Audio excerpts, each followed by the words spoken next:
Bon, bonjour à toutes et à tous. Merci d'être aussi nombreux. J'espère que vous le faites surtout pour vous et pour la ville de Kévin. C'est une journée très spéciale aujourd'hui. Il y a eu des commémorations ce matin pour le souvenir des victimes et des héros de la déportation. Et là, cet après-midi, pendant 3 heures, nous avons eu une balade comptée.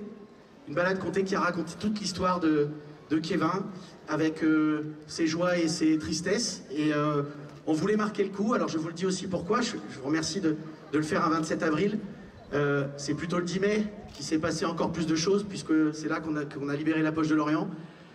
J'aime pas quand Kévin est en concurrence avec Lorient. Je veux pas qu'on leur fasse de l'ombre. C'est un petit peu comme le CS Kévin qui j'espère va peut-être monter cette année, comme le Football Club de Lorient. Vous avez fait la fête hier soir aussi, comme moi j'imagine. Vous avez le droit d'applaudir le FC Lorient. C'est un souvenir pour moi, vieux de 20 ans, mais c'était un bon moment. Je voulais aussi saluer la présence, au-delà du brass band qui est merveilleux, en fait, vous êtes assez beau, en vrai. On a la présence de notre sénateur Simon Huguenat qui est là, je remercie. Ronan Loas qui a quitté la plage de Pleumeur pour venir voir ce qui se passait dans la grande ville proche de chez lui. Nous avons aussi le commandant de la base de Landbiway qui est là, et je ne vais pas lui demander de lever la main, sinon vous allez l'assaillir de fan-attitude, mais un grand merci Jean-Michel d'être là. Madame Florence Bessy, notre sous-préfète, qui ils sont venus, je le dis quand même, ils sont venus hors protocole parce que c'est pas une vraie commémoration ici, c'est l'histoire de la ville, et ils ont voulu venir en famille pour participer à quelque chose de simple et de sincère. Et moi j'aime beaucoup quand ça se passe comme ça. Les élus, on n'est pas toujours dans la représentation, il y a aussi des fois où on fait des choses avec le cœur et avec l'envie, et c'est ça que je voulais saluer aujourd'hui. J'espère qu'on est là pour partager ce grand moment. Alors au-delà de ce mot d'accueil, parce que j'ai un long discours tout à l'heure, ça je vous dis ça, comme ça vous allez tous vous barrer. Juste après, on va mettre en scène des tableaux vivants de la libération de Kévin, avec un fil conducteur, des jeunes Kévenois d'aujourd'hui, qui vont se rencontrer. Bref, j'en dis pas plus, vous verrez ça tout à l'heure, avec 3 tableaux. Je dois faire plein de remerciements, un grand en particulier, je vais le faire tout de suite. J'aimerais beaucoup qu'on applaudisse Jean-Pierre Alain. Applaudissez-le et après je vous raconte pourquoi. Jean-Pierre Alain, il est là. Et en fait, c'est l'adjoint à la culture de la ville de Kévin. Et quand on a organisé ça, j'ai dit, tu sais Jean-Pierre, c'est beaucoup d'organisation. Je ne sais pas si les gens vont avoir autant envie de venir partager un moment de souvenir. Et voilà, et c'est là que j'ai fauté, puisque regardez, vous êtes nombreux. Jean-Pierre a travaillé d'arrache-pied avec Kewen Entracte, avec le comité historique, avec plein d'amis associations. Et on a eu Pierre Le Gall, Jean Le Bihan, tous ces gens qui sont l'histoire de la ville de Kévin. Un grand merci aussi à Gérard Eléguarche et toute son équipe. Vraiment, j'ai été très touché parce que vous le faites beaucoup mieux que nous, et sans vous, je pense que la ville de Kévin n'aurait pas la même histoire, aurait pas la même histoire dans le passé, mais n'aurait sans doute pas la même motivation pour l'histoire de demain. Donc, un grand merci. Merci Jean-Pierre.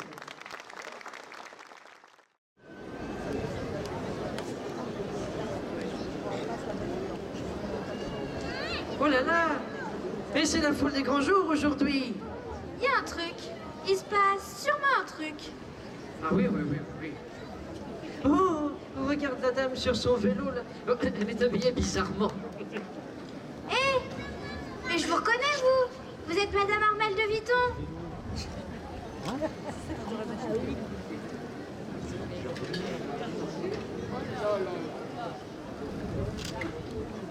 C'est qui?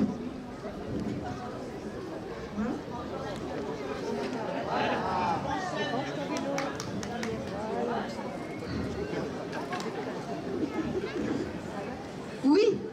Vous savez ce qui se passe aujourd'hui? Il y a plein de monde sur la place. Ah oui, nous célébrons les 80 ans de la libération de Kévin.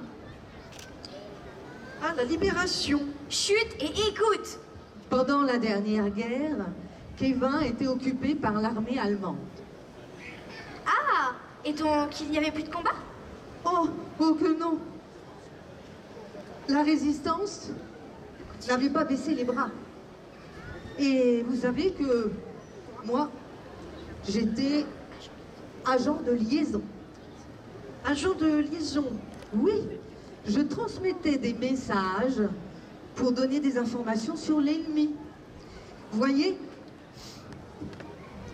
c'est ici que je cassais les messages. À l'époque, j'étais du côté de Vannes, mais je pouvais très bien aller jusqu'à Pontivy ou Locminé. Mais ça devait être extrêmement dangereux. C'était la guerre. Et j'étais jeune. Ça fait longtemps, j'étais jeune, pas encore mariée. Ah, et donc Kevin a été libéré? C'était donc bien fini la guerre? Pas tout à fait. Le 7 août 1944, les Américains sont arrivés au milieu de matinée.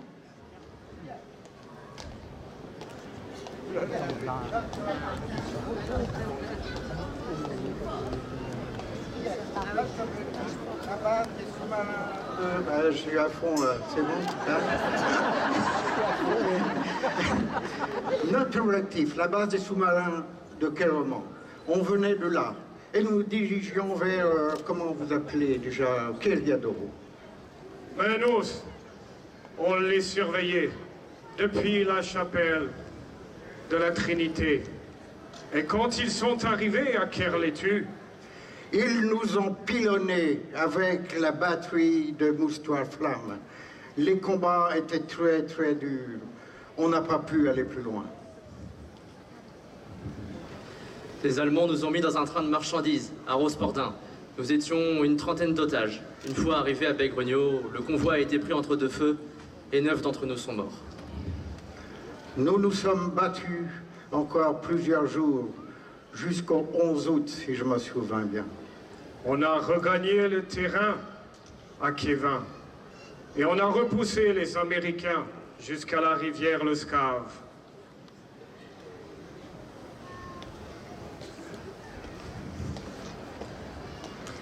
Et dans le bourg, les gens étaient où? Dans les caves, et notamment dans celle de la brasserie de Crène.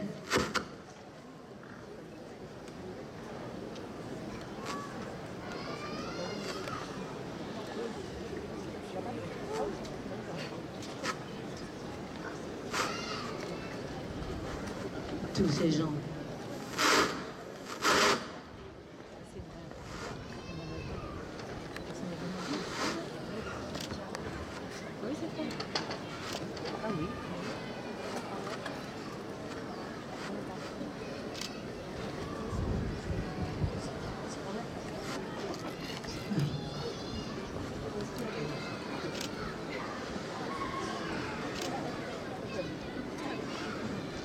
Voici sœur Adeline.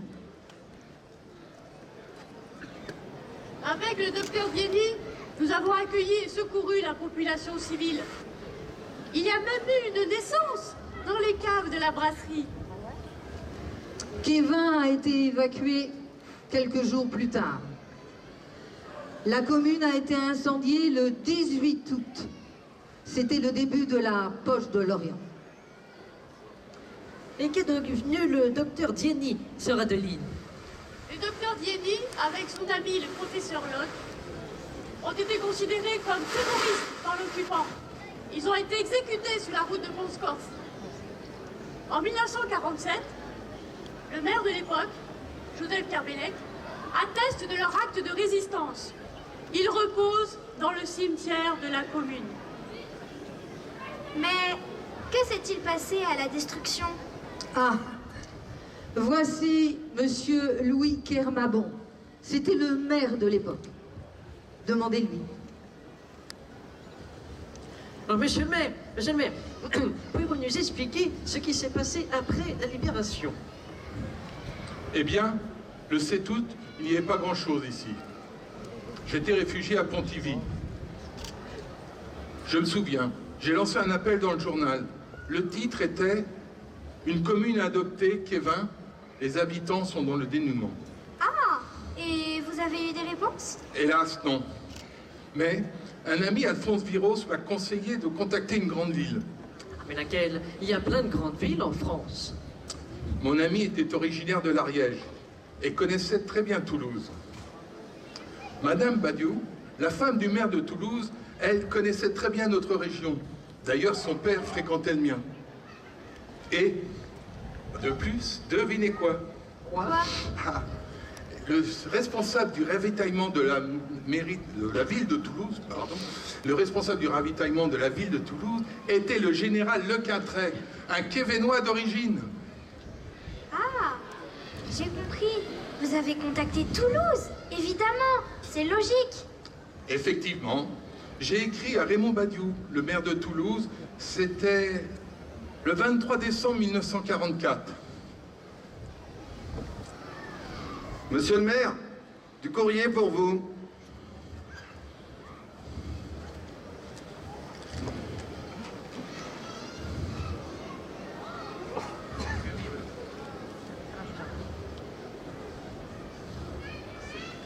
C'est terrible. Nous devons faire quelque chose.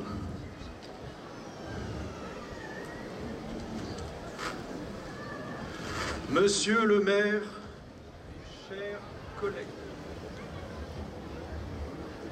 chers collègues, moi, Raymond Badiou, député maire de Toulouse, j'ai l'honneur de vous faire connaître que le conseil municipal de Toulouse a pris connaissance avec le plus vif intérêt de votre courrier. Il a été ému en apprenant les destructions dont votre ville a souffert du fait des bombardements allemands. Et il a été particulièrement touché de cette demande d'adoption. Le conseil municipal, lors de sa séance du 15 janvier 1945, décide d'adopter Kévin. La ville de Toulouse fera tous les efforts nécessaires pour lui apporter l'aide et le confort dont ses habitants ont besoin.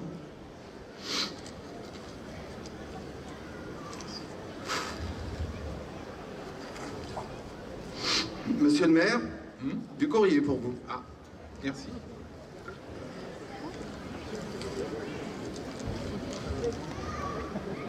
Écoutez, le conseil municipal, lors de sa séance du 15 janvier 1945, décide d'adopter Kévin. Ouais. La ville de Toulouse fera tous les efforts nécessaires pour lui apporter l'aide et le confort dont ses habitants ont besoin. Oui.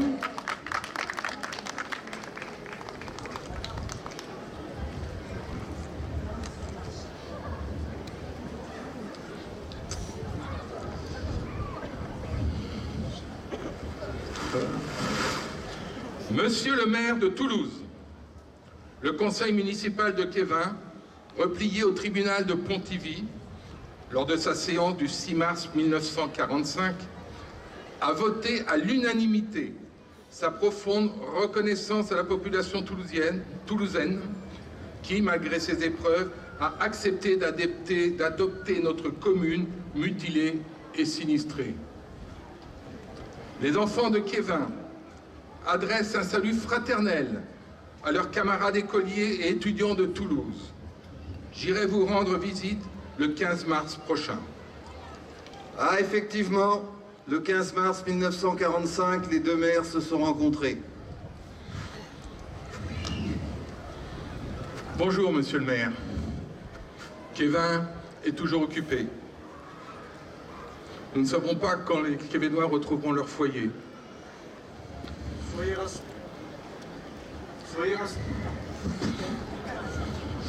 rassurés. Soyez rassurés, Toulouse s'est mobilisée pour Kévin. Ah, merci. Ont été collectés depuis le 15 janvier 900 kilos de vêtements et de linge, 600 chemises, draps et linge de maison, du matériel pour les artisans et les agriculteurs, des jouets pour les petits et 10 000 francs en espèces.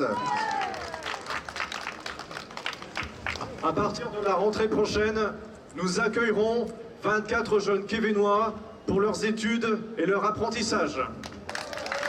Merci.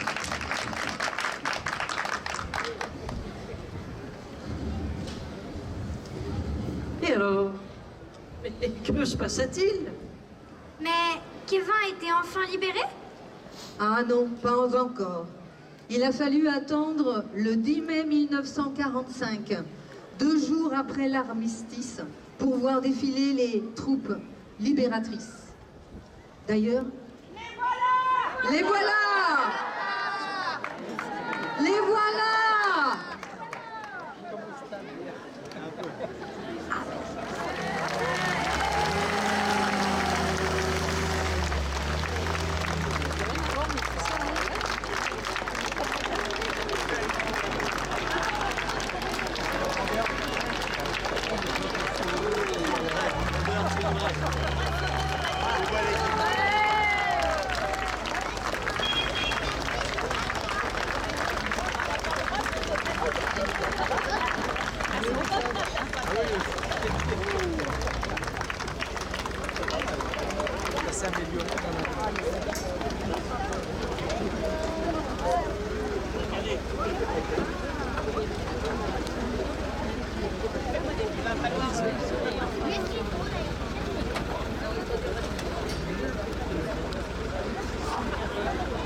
Alors heureusement que Fred n'est pas là.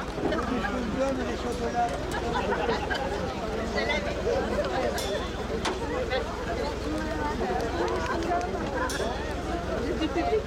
Non, non.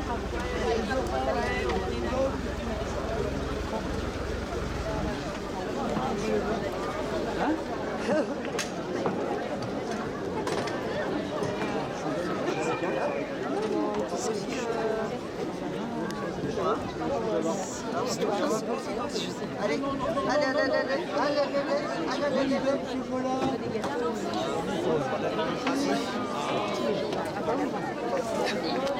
Merci, Jean-Yves, j'en veux. Merci, monsieur. Merci. Merci. J'espère qu'ils vont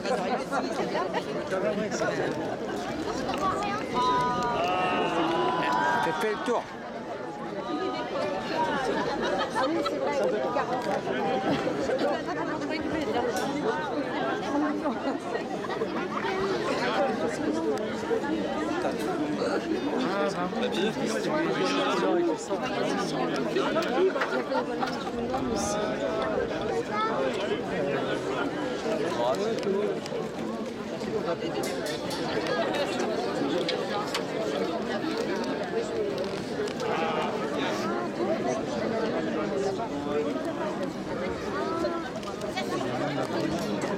Voilà. C'est une grenade bricolage.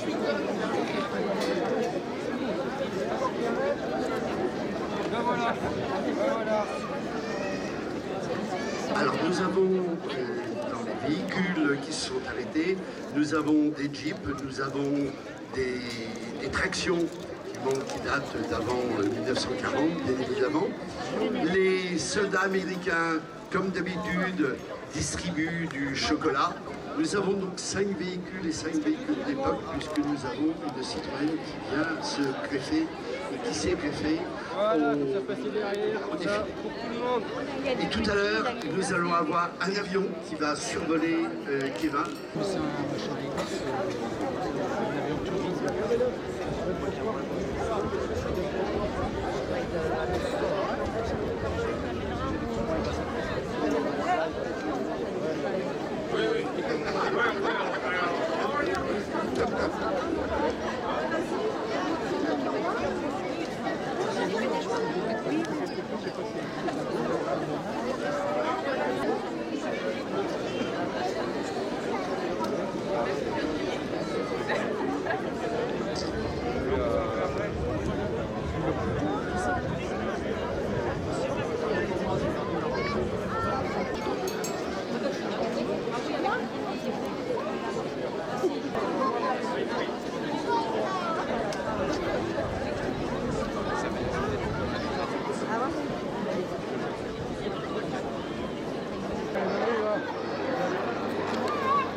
lorsque l'avion, et le voilà qui repasse.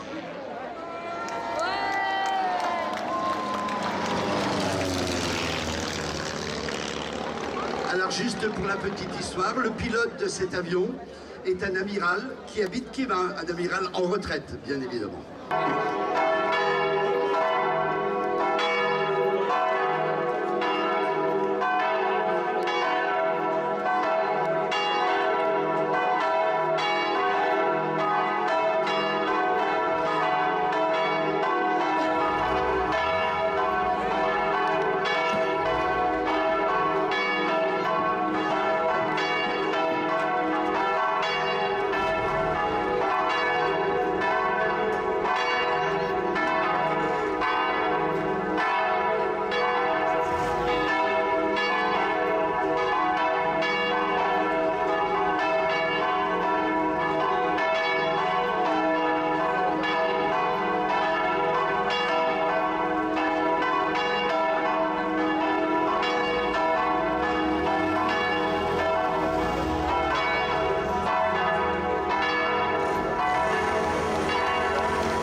Tout.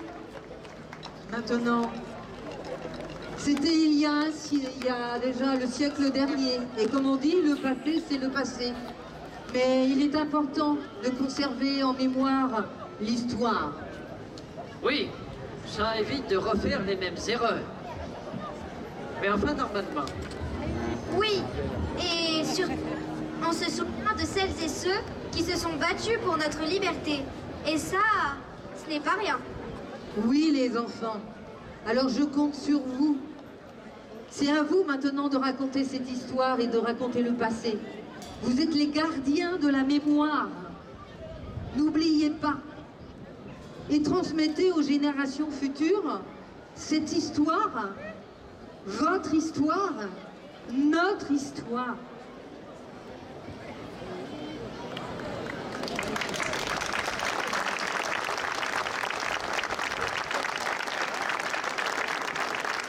Et maintenant, que la fête commence.